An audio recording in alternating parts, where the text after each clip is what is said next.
Hello guys, good morning. So ngayon guys, mayroon po akong good news at may bagong update po si Lolo Meta kung saan pwede po nating i-connect yung ating mga Reels video doon po sa ating mga long form video.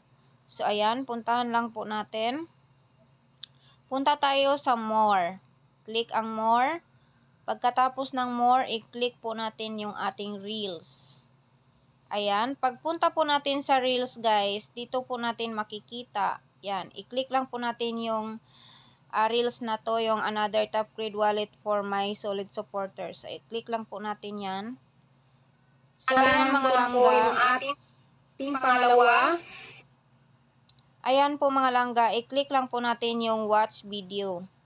After po ng watch video, doon po natin makikita or doon po natin mapapanood yung ating long form video.